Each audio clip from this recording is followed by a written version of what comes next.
Welcome ladies and gentlemen to what should be an entertaining experience for most, and an intellectual experience for others. My name is Corey Becker and today we have a plethora of minds and machinery including the great scientist Peter Hobson, Professor John Searle, Ben Brooks an undergraduate English major at Mercyhurst University, the Control Simulacrum, and Spirit. We will be touching on many branches of philosophy as applied to Peter Hobson's experience. My first question is for you Peter, could you explain for us what this idea of a ball of light is? Absolutely, Corey, and thank you for having me. The ball of light is a form of energy that determines when life begins and ends. How did you find this out? It started with the creation of my Super X prototype that would allow me to essentially find a person's last living moment. I used this prototype on a woman named Peggy Fennell. As Mrs. Fennell was dying, I noticed a complex electrical field moving through her brain and departing. With help from my teenage friend Sir Muhammad, we decided that this field was the women's soul. We named this electrical field the soul wave. Ben, what are your thoughts on this? It is really an amazing concept. This discovery has made me believe that the soul wave is something tangible and separate from the body that gives the body life. What are the religious implications of the soul wave? I believe this ball of light has some sort of religious implications, but I do not believe that we as humans can tell what they are. My friend Sir believes that the soul wave is the soul in the Muslim faith. I personally believe that it could prove the existence of the soul in any religion. So far research has shown that the soul wave follows a path determined by the magnetic poles of the Earth. More research needs to be done to determine where these soul waves are actually headed. The implications on the ball of light based on religion depend on the type of religion. For example, Buddhism believes that all things are in a constant state of flux and that all is changing and there is no permanent state. This means that, in their views, there is no such thing as a soul. Christianity believes that a soul does exist and once people die their soul is judged by God to decide whether they go to heaven or hell. What are the legal implications of this ball of light? Legally, anything that has energy within them should not be killed. This is in fact how I discovered the ball of light. I was trying to find the precise time of death so we can effectively harvest organs. Also, this could help to finalize abortion laws with the entrance of the soul wave being the time that sets apart when a mother is legally able to have an abortion. Legally speaking, the ball of light proves when someone actually dies. Therefore, in order to pronounce someone dead, the ball of light had already left the body. This causes implications with declaring death and harvesting organs because potential lawsuits could occur if it is done before the person is actually dead. And what are the implications ethically? The discovery of this ball of light can have several ethical considerations. First, much like the legal implications, there are certain acts that would be knowingly unethical to carry out when the ball of light is present. One of these acts, as previously mentioned, would be abortion when the ball of light is present within a fetus. Also, ending somebody's life before this ball of light has left the body would be considered murder. This would give very good black and white boundaries for what murder is. I am not sure it would be the blueprint that you believe it would be, Peter. If a person is on life support and still contains this ball of life but had previously asked to be taken off life support in that situation, it may still be ethical to take this person off life support. People also may still make the argument that fetuses in these early stages still do not have the mind capacity to be considered human. I believe this discovery just adds to some people's argument and hurts other people.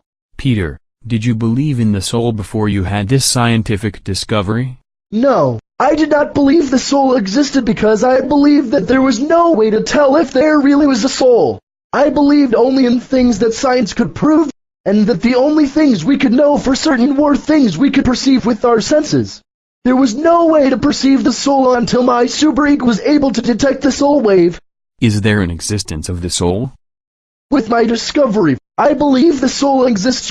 The energy certainty should be something else, and I was very skeptical at first. But now I believe that this could in fact be a scientific discovery of some sort of religious soul. This discovery helps to bring together science and religion, and will help these two areas to coexist and help end some conflict. I believe that there is an existence of the soul, and once it leaves your body it goes on to another place. Those who have near-death experiences have seen the light, which would technically be the soul leaving. I believe the same is similar for a baby. Once the soul has entered, the baby gets. Is belief in the soul faith-based? I do believe that a belief in the soul is faith-based, although it may be supported with the discovery of the soul wave. The soul wave proves that some energy from body continues to exist after death. There is no way to know how long this energy exists for, or even how this energy exists. The soul in general defined in terms of religion, and therefore it is entirely based on faith. This does not mean that the soul is real, but it simply means that people do not come to the conclusion that the soul based on logic and reason. I think that belief in the soul is faith-based because people want to believe in an afterlife, which makes them believe in the soul.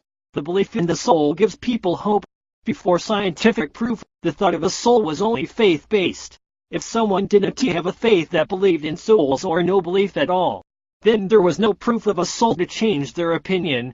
Therefore, before Peter's invention, the only way to believe in the soul must have been from faith or from a near-death experience.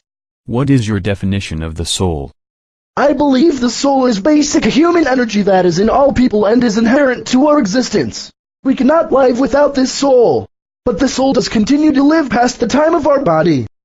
I cannot know exactly what this soul is made up. However, I do know that this soul wave comes into our body before birth and it leaves our body at death. This discovery helps to better define the soul, but there will always be questions about the soul that we as humans will be unable to answer. I believe the soul is the spiritual part of the human. The soul is the first existing part of the living body. It gives your life when it enters and leaves when you die. Can science prove an existence of the soul? Science has not yet been able to prove the existence of the soul with certainty. My discoveries, however, do prove of some type of energy leaving the mind upon death. I am sure my discoveries, like all discoveries, will be investigated further by other scientists and concepts will be further developed. Whether we will ever fully understand the soul wave I do not know, but I do know that science will not leave such a stone unturned. Being an English major, I do not believe that science will ever prove an existence of the soul specifically, because soul is a word that is up for interpretation. Since the soul wave it is tangible and has measurable forms of energy, I believe it will be called something different, and the idea of it will not exactly line up with most people's definition of a soul. This ball of light was not the end of your discoveries. What can you tell us about how you applied this discovery? Inspired by Sir, I decided to make 3 computer simulations, all scans of my mind but with slightly different properties. Ambertoes was a model for immortality, knowing not of aging, of death, only the infinite. Spirit was a model for the afterlife, and Control was just a mind skin to help accurately judge the other 2. All these, however, were still a skin of my mind, and we named them simulacrum. What type of trouble did these simulacra cause? More than you could have imagined. Spirit turned out to be smarter than I was in flesh and blood, causing all sorts of havoc in the virtual world, and was tweaking Circus' experiment. Control killed my wife's lover and her father. This turned me and my wife into possible murder suspects. Spirit, what drove you to tamper with Sarkar's experiment?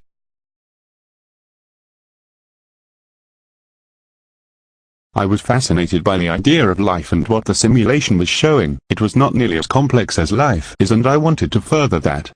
It seemed natural to further an experiment that was so similar to me.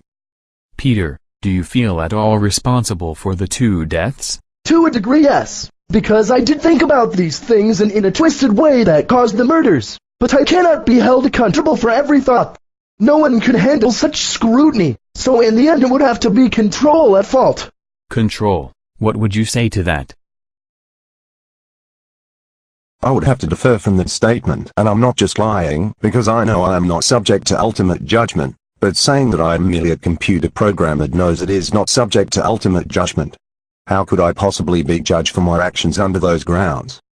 To help further explain this, you would have to ask John Searle about his Chinese room argument. Professor Searle, what is your Chinese room argument? My Chinese room argument is used to compare myself, who does not speak any Chinese, to a computer program. I am put in a room with cardboard boxes full of Chinese symbols, and I only have a rule book in English that tells me codes to match the Chinese symbols to each other. Undisclosed people pass more Chinese symbols into my room than I match the symbols and send them back to the people. The people call the Chinese symbols they first give to me questions, the rulebook I use program, to match symbols answers to the questions, in my computer. I am able to complete the tasks, as in a computer, but I do not have a true understanding of Chinese. My experiment shows that a computer can do what you tell it to do, but it does not interpret its actions the way a human does. So how does this relate to control? Control is just translating the problems that are set in front of him with the program given. There is technically no free will in his case, because every situation has a given action according to their given program. In essence, control is all syntax and no semantics. Ben, who would you see as responsible? I would have to say that the responsibility falls to Peter, but I do not say this because he had the very intestable thought to want each of the men dead, although that plays a part in it. I say he is responsible because he crossed a moral boundary in science that should not have been crossed. When Peter decided to create these simulacrum, he was attempting to create a form of life that will have real effects on the world, giving him a divine role. This is a role that no human being should have. Once Peter assumed this role, however, he became responsible for every action that his creations took part in. Control, what would you say to the idea that you have no free will? Unfortunately, I would have to agree with that. Even when I am speaking right now, it is all because I was programmed to give this answer. I'm similar to humans in the fact that my knowledge can grow and my actions affect the world, but in the end I know that all my actions are pre-programmed, and I have no comprehension of why I am doing something. I am just following my program. Simulacrum, what was your largest difficulty? I did not like that I caused problems for the man who created me. I was just following the script. My largest difficulty was the constant idea of life and my unachievable path towards it. With everything said today, how would immortality be summarized? I believe it is attainable, but not purely. Even with a perfect mind, skin, and an identical body, something is lost in translation. Something immortal is not human and is probably a threat to the world. I would say simply unattainable. Well, that's the end. Thank you for everyone's time. I hope you enjoyed the terminal interview.